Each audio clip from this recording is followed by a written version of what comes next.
Hello, I am Aisha and Paula, your cultural hybrid mental health therapist, here to explore unfiltered and heartfelt conversations on core issues that affect us as human beings. Get ready for honest, captivating, and real stories that take you on a journey to navigate your life in the best possible way. So grab a seat and stay with us on this episode of Do We Have Your Attention? Welcome back to the Do We Have Your Attention podcast.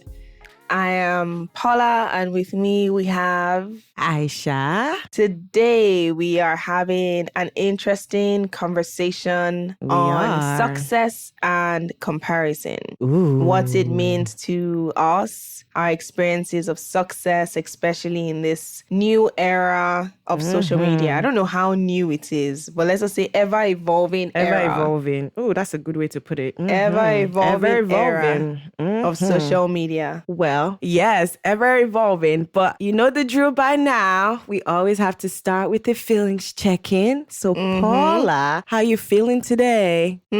That's an interesting. I want to pick something that's really reflecting how I am feeling. I'm definitely feeling calm. Ooh. So I would say a little bit of green, calmness, peaceful, but also a little bit of pink, like creativity, love. I think because this is also a conversation I haven't really sat down to think about. I haven't really had that many conversations on what success means and stuff like that. So I'm looking forward to what my brain will come up out with in this conversation, basically. Thank you for sharing. Thank you for being honest, because you're right too. You know, it's hard to have conversations about success or anything that has to do with finances, to be honest, you know, because that's an aspect of success. But today, I think I'm feeling yellow. Happy, positive, bright, just like the sun. Just like the sun. Just like the sun, light of the end. Mrs. Two-Face. Okay. Thank you for doing your feelings check-in, and I'm glad that we are both feeling yellow, greenish today because, you know, this conversation, like I said earlier, can be difficult to talk about. True. But you know what? Let's dive into it. I'm excited to have this conversation with you, Paula, especially because I think we do here and there talk about success and, you know, finances and all these many things, but we've never really dived into it in detail. Yes, so that's true. My first question for you is, how do you personally define success? And has your definition evolved over time? So I like that you used that word earlier. Forever evolving. Yeah, evolved. I like the notion of my perception and understanding of success evolving, which is true. Yeah. I would say that my first thoughts when I was thinking about the question that you just asked, but then also this conversation, success for me feels very similar to fulfillment. Ooh, I'm definitely one of those people. Like, I love life. We love life. I hate to say it. Why do you hate to say it, girl? It's okay to love life. Life is complicated, right? And unfortunately, the world that we live in,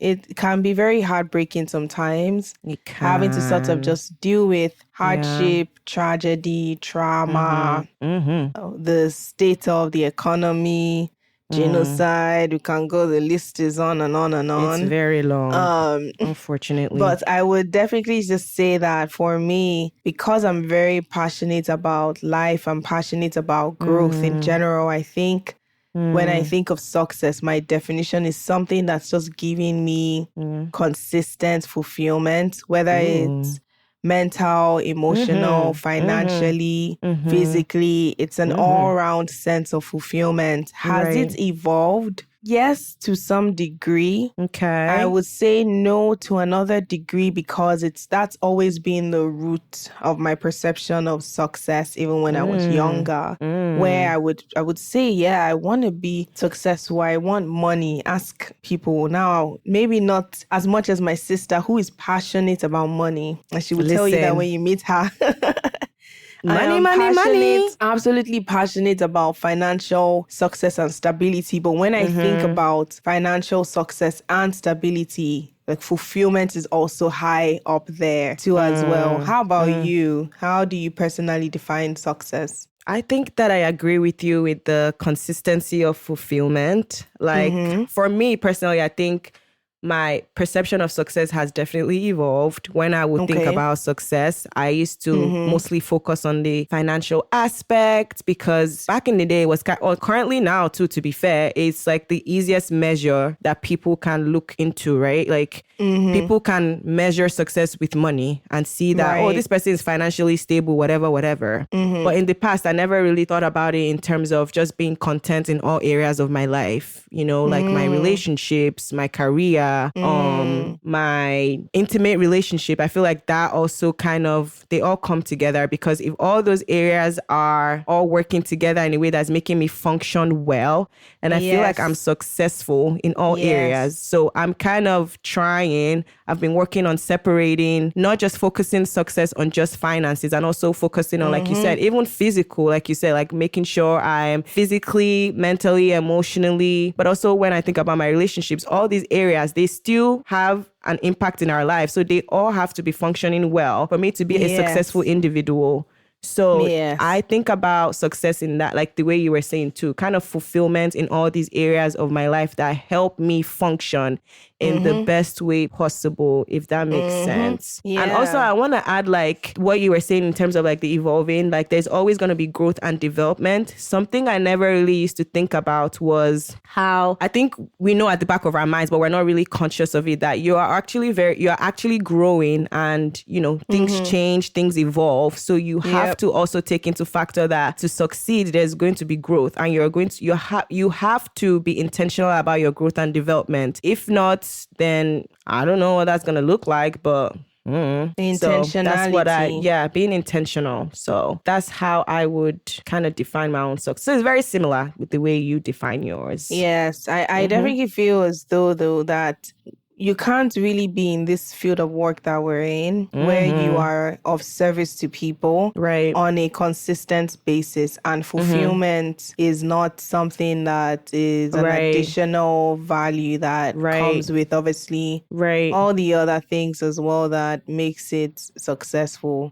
Fulfillment and purpose, I feel like, because the way the field is driven, we're intentionally making sure we're helping people. So you kind of have to be living in that purpose of helping others. If not, you're never going to be happy, or you're never going to be fulfilled. So having those two together, working together. I remember one of the classes that I had in grad school where our teacher at that time, like I don't even remember exactly. I think it was practicum, like internship, like an internship class. And she just walked in and said, see, if you're entering this field to make money, you're in the wrong field. Like you miswrote. This is not the field. Completely. No, I think I remember that too. Well, in my set, and like some people were like really shocked, like what? I don't know who will be shocked about that. No, some people were shocked too, because I don't know what they expected, but they were like, like we want to help people, but we also want to be rich, kind of vibe. And then the professor was like, no, it's not like you can't be financially stable, but like, first of all, one of the priorities is knowing that you're going to get more of the fulfillment from helping people, not from the money. Yes. So clearly, you have to be okay with that. Yeah. Clearly, fulfillment is a big part of it. But I do want to ask as well, how has social media sort of shaped your perception of success? And do you think it's a fair representation of reality? That's a difficult question. I'm not going to lie to you. I feel like going back to the ever-evolving thing, social media is a trap. It's mind or emotional or every trap you can think of. I just feel like sometimes social media can have all these unrealistic perceptions of success. And when you do think about it, like, because this is something I had to reflect on, who is going to, I mean, sometimes people do, but who is really going to show us all the like negative experiences that they are going through? Of course, they're going to be showing all the things that come off as successful or things that we can all look at and be like, yeah, I want that. I want this. I want that. So I would say in terms of shaping my perception of success, I don't think it has. I think it's helped me in other ways, though, in terms of kind of motivating me to work harder, or like kind of relating with other people that are in the field, or other people that have similar values and goals like me. So it kind of helps me identify like this goal you have is not impossible. It's possible. But also like finding the thin line between over comparing myself / taking in the information that would help me achieve my own goal. Because I feel like that's the thin line that people get confused in terms of just over comparing. Now you're affecting your self-esteem. Now you're thinking all you're doing is not great enough. So I feel like I've always gotten my perception from my own values. That's and just good. like just interacting with That's good. my dad and my parents and my siblings. Like I've been able to kind of define my own success the way I want it to be, not with social media. Well, it's hard, honestly. I definitely think it is. Like I said, there's moments where I do like see, and sometimes I compare, but like you need to kind of check the reality so you don't like almost like you're going to criticize yourself a lot in the sense of like comparing yourself, having like I was saying, people do cry to bed thinking they're not doing enough. I've had clients saying that, I'm 17, I don't have a Benz, and I'm like, you're 17. First of all, you should be in school, not getting your degree. Yeah, but because like social media makes it seem like, yes, you can at 17. Like if you're working really hard and if you're doing your own thing, sure, you can be that successful. But please don't be comparing your circumstance with someone else's. Like it's just so unrealistic.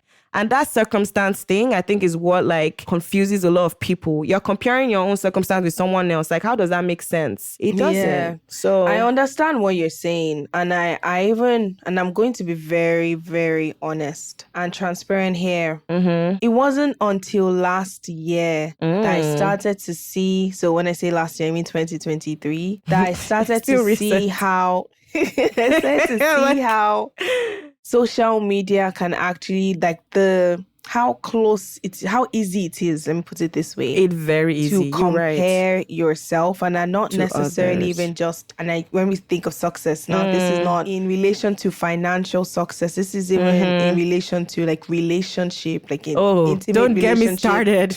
Success as well, like the success of your relationship. It wasn't until last year that I started to like, I guess you can say a come to Jesus moment where I realized and I said, wow, I think I've been not necessarily judging people, but I always looked at it as, wow, please, like, are you really that? Are you kidding me that you can't differentiate between what is reality and what is social media? It's so hard, though. It's hard. But it made me then think about it from a clinical point of view too as well. You have this platform, this mega, super, whatever you want to call it, platform where you can reach just about anybody anywhere from your home, from your couch, from your bed. All you need is a phone, computer. You don't even need a computer, just a phone, internet. Every single day, you have access to being able to get a glimpse into what a perceived view of what people's lives look like. Emphasis on perceived view. Perceived, exactly.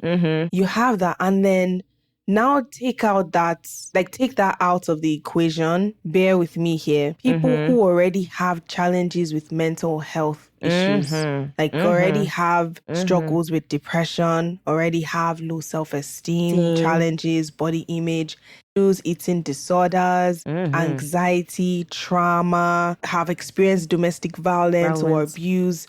So putting your own life experiences in addition to having a front row view of this perceived notion of what people's lives look like. But also it almost mirrors to you what you think your life should look like. Right. And I think because I'm not saying everybody who struggles with comparison has some type of mental health challenge. Right. That's not what I'm saying. What I'm saying is having mental health struggles and challenges can easily make you more susceptible to being able to interpreting information, interpreting things from that perspective. Right. And how I sort of made that correlation was last year, because I noticed the times when I struggled the most with anxiety were the times when it was hard for me to differentiate reality. And then the times when I wasn't, let's say I was taking care of myself, I was practicing self-care, were the times when it was very easy for me to sort of absorb the information and just go, yeah, cool. not personalize it, not take it, just take it as face value, move on. So it really just showed me how easy it is for us to find ourselves in that position too as well. And granted, on the larger scale, I would say that it hasn't really shaped my perception of success, especially finance, professional, like my professional trajectory. I've always just been very confident and trusting of my process, so to speak. Now, are there times when I'm like, damn, this person is doing this, damn, normal. This person is doing and I'm looking, but I'm lucky enough, and I would say lucky and blessed enough to say that I'm in a position where I've been able to understand that everyone's trajectory is different. So it's almost, I catch myself really quick in just sort of understanding like, that is good. I'm glad and I'm happy to see people sort of figuring out what their own path looks like as well. I just need to make sure that I'm focusing on my own goal. But you know something very interesting, and I guess I would like to hear your thoughts on this. I also think to some degree, the places where we don't feel the most confident in terms of success are the places where it's very easy for us to compare ourselves. Do you get, what do you think about that? Right. You are absolutely right. All the times. And you know the way social media is, it's so weird, almost like it's in our brains. Those areas that we feel insecure about, all of a sudden you start seeing content about it. I'm like, bro, how do you people know I'm going through algorithm? The algorithm is very, very suspicious. I'm like, dang. Very suspicious. Like, I'm like, the government is hearing me. They are listening. Thank you for bringing that up, because that's absolutely true. It was always the times where I was feeling insecure in a certain area of my life, for example, financial or relationship or career, where I would be seeing content that would speak to me in a way that would be like, girl, you could be doing better. You could have been doing this. You could be doing that and blah, blah, blah. And then I start to feel more insecure, like it's not even helping me out. I just feel worse. And when we think about when it comes to like relationships, I feel like that now makes you start bringing up problems that may not even be there. When it's finances, you may start making anxiety-provoking decisions of quitting your job. Meanwhile, that I'm not saying that's wrong, but it's like maybe you don't need to do that right now because you have a stable income and you're actually making enough money to keep yourself comfortable for now. Like that doesn't mean you can't explore other options, but making that emotional decision because you've seen content that has made you feel like you're not doing enough or you can be doing better, then that's where it gets very tricky. Should you be doing more? Oh yeah, it's always the issue that I'll be like, dang, this person also is a therapist, they're doing this, they're doing that. Like, what have I done? Obviously, when I reflect, I'm like, girl, you're doing enough. Can you, like, whatever? So what has helped is trying to reframe those things and gaining insight on what a realistic achievement can look like. So this therapist can do it too, meaning I can do it too. But you're absolutely right. I definitely feel like it's when we're feeling the most insecure about certain areas that we see the comments. I think so. I really do. And some disclosure.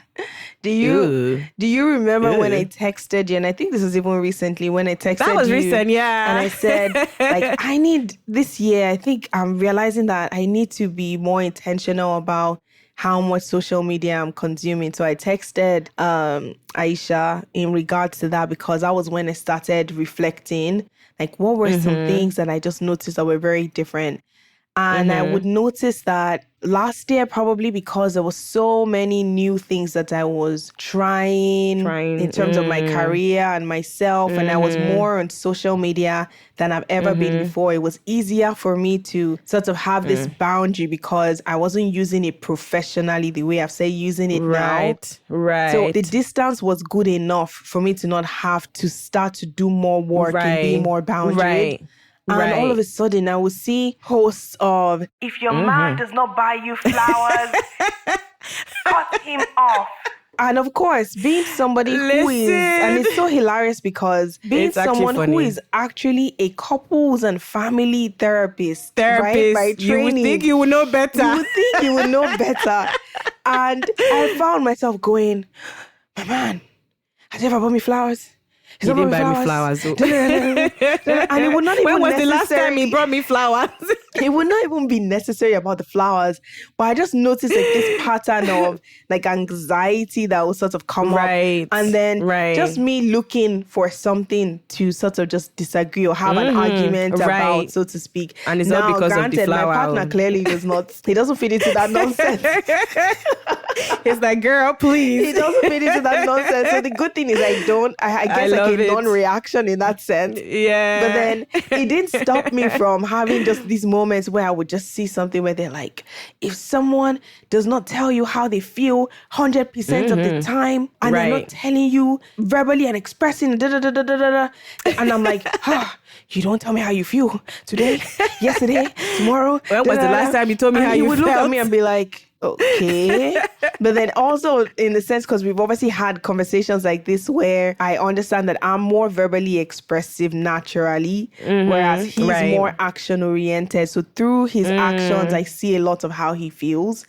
And I know that, like I said, it's so funny because it made me realize that anybody can obviously be susceptible to this. Even me, who is a trained professional. And having those moments. But the point being, I also noticed that sometimes it's easier for us to sort of compare in that sense, like the successes in our lives.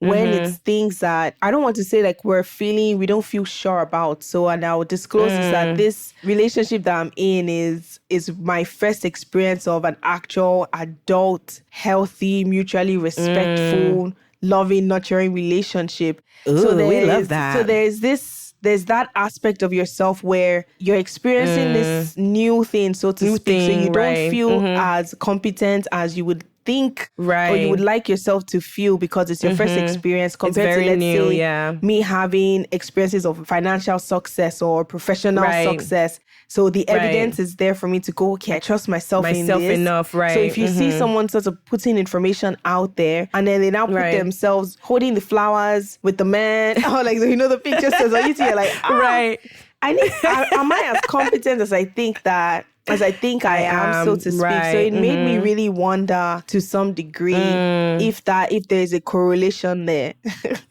You're absolutely right. I think there's definitely a correlation. And the key thing, like you're saying, is asking yourself, how realistic is this for real? Do you know what I mean? Like the comparison, I feel like you're saying, like we're all susceptible to it because we're human beings and these things just happen naturally. But also knowing when to stop comparing and removing yourself from content that you know deep down is not real for you because your experience is very much different from what you're exposing yourself on social media. And I think that that's the hard part, like kind of removing yourself from it. Like, how do I know like this is enough? Or when I'm going through the content, how can I remind myself like this doesn't 100% correlate with me? Yeah. Because that's the other thing. I think you can correlate with something, but it doesn't have to be 100%. Right. And if it's not 100%, it means that there's a lot of room in there for it to not be accurate. So how can I remind myself that if this is not 100%, then I could just swipe, remove, block, whatever you need to do, so you don't start creating those problems that aren't there in the first place. Yes. That's just what we do, creating problems sometimes. I agree. And it's hard finding that middle ground, especially because, and this is just my own personal opinion, I think in this day and age now that we live in, social media, when we were, I can't believe I'm about to say this, when we were younger. Now that's becoming 30 plus. The MSN, Yahoo Messenger days, it was all about high five. It was high five. It was all about connection. Like a lot of it was more about connection, was more about commonality, shared interest. And it's still that to some degree. But now it's become a booming business. People are building empires through social media. So when you have this thing that has this beautiful gift of interpersonal connection, but then you have this thing where people understand that this is a marketing tool. And we all know when you're thinking about marketing now, marketing is about putting your best foot forward. It's about presenting yourself in the best light. So if your content is marketing relationship success, you're not going to market relationship failure. Like if your content is marketing you being able to, whatever the case is, like having luxury, so to speak, You're not going Right. to be showing the times when you were eating Indomie noodles or soaking curry. So wait, why is that not luxury? it's true though. Scratching my head. It's true. So like I'm the joking, point, right? clearly. So the point is finding like, how do you find, and I think it's not even a point, it's more of a question, like how do you find that balance of being able to use this thing in a way where you're sort of like there's personal connection there. But then there's also understanding that what is being out there can never mirror your own value, your own perception of your success, because it's marketing, so to speak. Right. It's starting to view it as what it is, which is marketing, and just, people are going to put content out that they feel like will get enough engagement. And unfortunately, these areas of our lives do get a lot of engagement. Yeah. Anything related to relationships, finances, children is the new one now, like being parents and all that stuff. And that's one we didn't really talk about, but I know a lot of people that are parents that start feeling insecure about their parenting because they feel like they aren't doing enough, or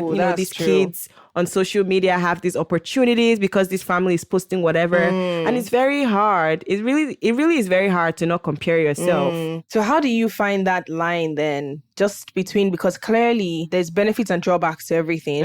So there's benefits of comparison. There's obviously drawbacks of comparison to as well. And so how do you sort of find that line, that fine line between healthy competition and unhealthy competition or comparison to some degree? Because it's hard. It really is hard. And I think one thing that has worked for me is just having the mindset of appreciation and self-awareness and gratitude, That's real. Because if we're not grateful for the things that we have, if we're not consistently going through phases of self-reflection and becoming more aware of who we are, what our goals are, what our values are, then that's when it's so easy to fall into that trap. Yeah. And just practicing gratitude. Yeah. One thing I love doing now is doing a gratitude journal in the morning when I wake up and at night. And you know what? I used to do this by myself, like just in my journal. But shout out to you and Tulsi. Tulsi girl, shout out.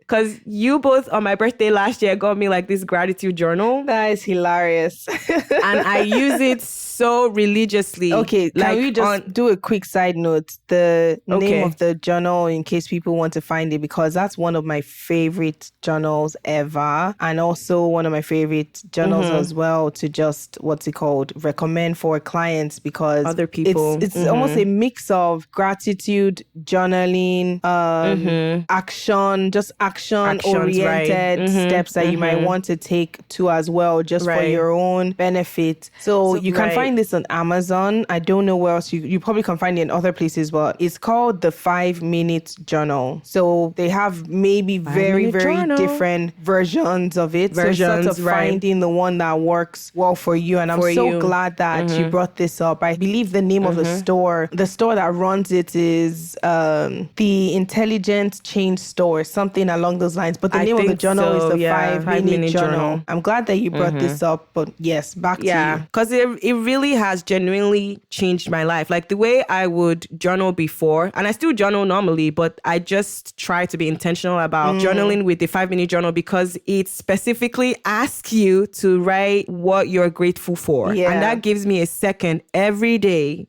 to think in all these areas of my life what I'm grateful for. And I just think in general, practicing gratitude that focuses on your achievements helps you recognize like the strengths and accomplishments that you've made, but also like recognizing areas that you want to work on that you can frame as goals that you can actually achieve. So even if you're reflecting and you're saying, okay, I'm happy I achieved this and that, like you can also identify like, okay, do I want more? Are there areas that I want to consistently work on? Are there areas that I want to grow on in? Are there areas I want to grow in? See my English. But also, like, even if you don't have any, that's okay. Because that's the other part. Sometimes it's okay to just be where you're at if you're content with where you're at. Yeah. I feel like there is a consistent urge for us to want more. But like, sometimes people just don't want more. And that's okay. Yes. That really is okay. I feel like you're preaching to me right now. Girl, take me to wherever holy Yeah, I feel so seen and so called out all at the same time. But I was going to throw the question back at you, girl. I was going to ask you what you do to kind of separate falling into the social media trap in terms of like comparing your successes in all these areas of your life. One thing that I've learned, and I guess is maybe from my own personal experiences, you don't know anybody's story. Like, you really don't. If I were to really share my own story through social media, and then let's say compare that with, let's say, what I put out there, and I still share bits and pieces, it's a very far contrast. And I use that as a way to sort of just remind myself, in the sense where a lot of people have no idea like what my story is, the same way a lot of people don't have any idea what your story is or anybody else.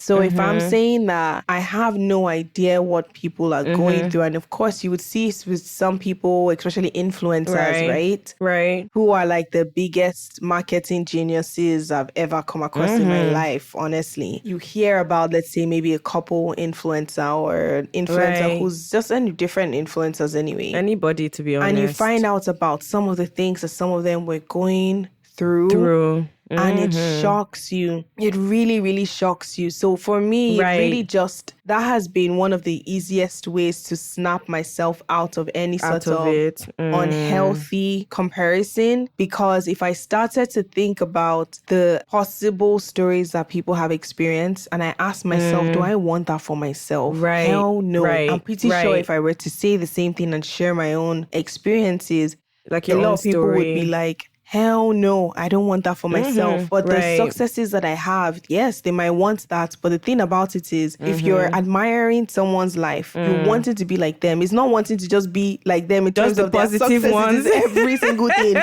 So it's almost my way of snapping myself out of this delusioned thinking that this, I need to compare myself in that sense. And it's been very helpful. I think I would be lying if I said therapy as well is not helpful. I would be lying if I said having a personal commitment just to my own self-growth. My own, rather than spending time understanding other people or wanting things they have. I'm focusing on what do I need? Like, what are things that help me be a better, more successful me? Because I can't use the same formula. The formula they use obviously works. You're preaching right now. It works for them. It doesn't work for me.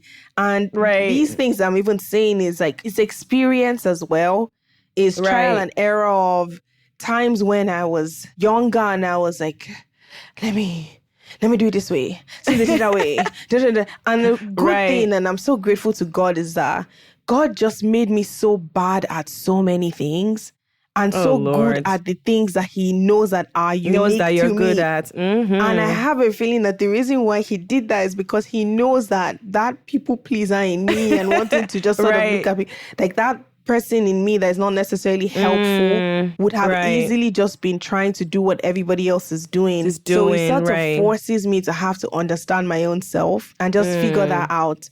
But honestly, healthy competition it's good. It's great. It's really great. Good, but I honestly would not advise, and I say that very loosely, I honestly would not advise folks to necessarily find healthy competition through social media. I would say in your own support system in your circles, in your personal life, in reality. I have a friend of mine who we admittedly tell each other that this is healthy competition. I transitioned into private practice full-time. I started private practice. He started private practice. He's also a musician. I'm also a musician. But we found ways in which we can use that to sort of motivate ourselves and encourage ourselves while still understanding that we are different people. Meaning he's still on his own journey, I'm still on my own journey, as opposed to me looking like, damn, he had this many people listening to his song. Nobody listened to my song. But he's on a different path. He has a different vision and dream for his musical career. I have a different one as well. Right. But if we're sort of using, you can't, it has to be a back and forth thing is what I'm learning. That healthy competition has to be, it has to be mutual. There should be an understanding there. It should be people in your everyday life. Because if it's one-sided, it can be envy, not healthy competition. You can start looking definitely like envy, so to speak. But it's definitely, I feel as though like we're going to keep having conversations like this because it's ever evolving, it's ever changing. So where we're at right now is sort of our understanding of what is happening in the world right now.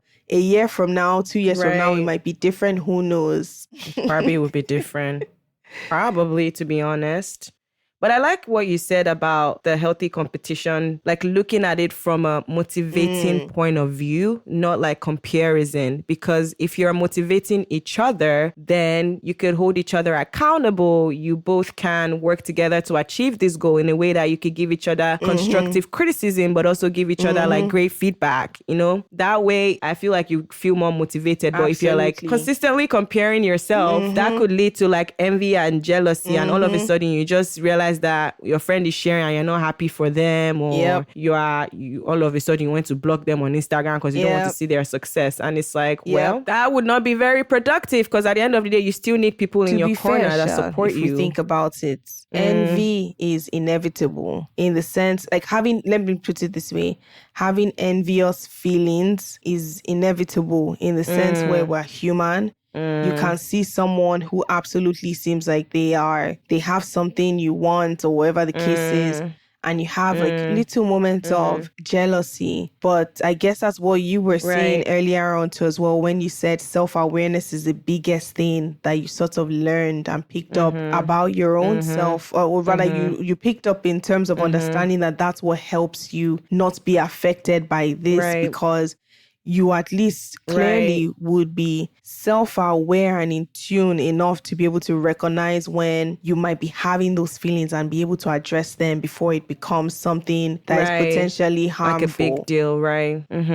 I agree. I think that you summarized that very well. And when we think about envy, like you were saying earlier, because this just really clocked in my brain right now. You know, like you were saying earlier, like we only focus on the positives, but also think about these are human beings too. So they go through human experiences. So there's definitely negative things or negative experiences that they probably have to navigate as well. We don't have access to that, so we don't know what that is. But always remember that if you're comparing yourself, you're also comparing positive, negative, everything that they're doing. And that's so unfair to you because you're the only one that is on your path to success or the journey that you're creating for yourself. So focus more on like your own journey and your own path. We're all different. You know, there's people that are successful very early in life, but they end up dying. Now, we can be feeling bad. We can be feeling bad about ourselves, kind of comparing their success. But when they die, we'll be like, God forbid. Yes. Do you get what I mean? It's like, we don't want to die early. We want the success, but we don't want the negative experiences.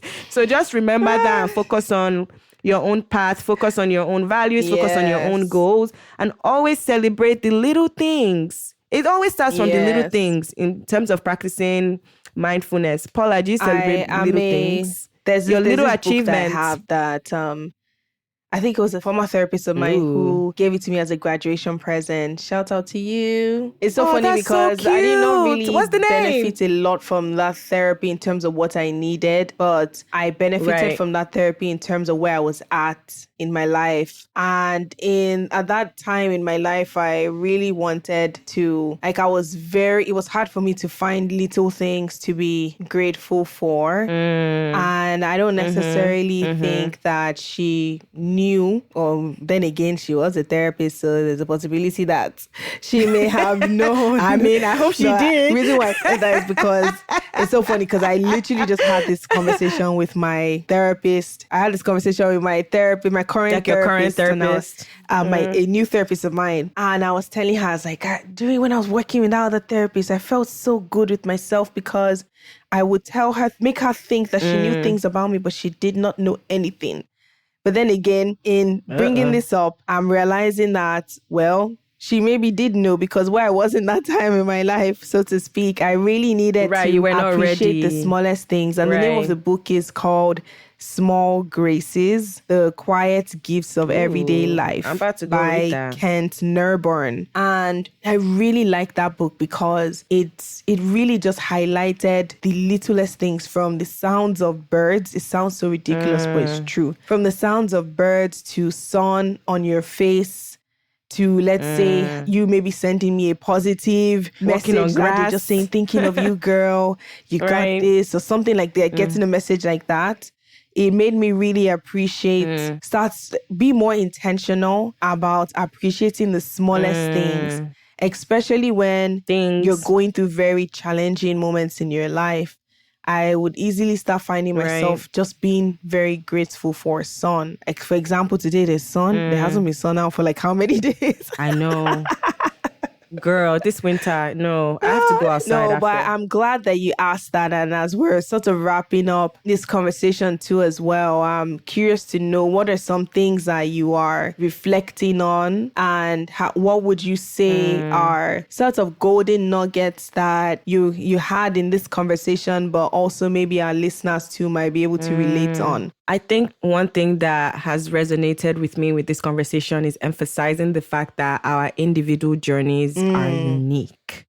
And when you're able to kind of recognize that, it's going to be motivating to self-reflect more on what's important for you. Not Paula, not Aisha, not mommy and daddy, you, right? And that would be very helpful, because a lot of times I feel like we overlook our personal experiences because we're busy comparing. And self-comparison, I always tell my client, is the thief of joy. That's what's stealing your joy. I'm just going to say that. Self-comparison is thief of joy. Recognizing that our experiences are unique, reflecting on what's working for us right now, staying grateful with that, sitting with that feeling of gratitude, and also reflecting on, if I do want to grow in certain areas of my life, if I do want to develop certain areas of my life, what do I want that to look like? And making those goals as realistic as possible, rather than comparing it to social media's ideas of what that goal should look like. So being honest with yourself and not comparing circumstances, not comparing journeys, and focusing on you as the individual, because at the end of the day, it's just about you, what you want, what your goal is, and focusing on achieving that. The same formula doesn't work for everyone. Everyone needs to find their own formula for what makes them uniquely them, what's going to help them be their best selves, be their most successful selves. And we can learn from people's experiences. We can absolutely admire and respect and just observe people's journeys as well. And but just making sure that you're taking what is needed for your own formula and for your own growth, and you're not looking at it as one and the same, because it's definitely not the same. It's not the same, and it probably wouldn't, because you're different individuals. I just had to. Not the vocals. Honestly, this was a very interesting conversation. Very reflective. I know. I feel like we'll come back to it at some point. You think we're going to come back? I said I feel like we're going to come back to it at some point, because like you said earlier, these things are ever evolving. Honestly. And I think if there's any part of today's conversation that resonates with you, and you would love to share your thoughts, your experiences of success, your own definition of success, your experiences of comparison, especially in this ever-evolving era of social media, we would love to hear. And how can our listeners find us, reach us, connect with us? You can reach us via email at info@DWHYApodcast.com, and on all social media platforms, you could find us at DWHYA Podcast. So if you just type DWHYA Podcast, you will find us. We're the only one existing with that name for now. Forever. It has been a pleasure. Well, Paula, as always, it's been a pleasure. Until next time, bye. I'll see you then. Bye.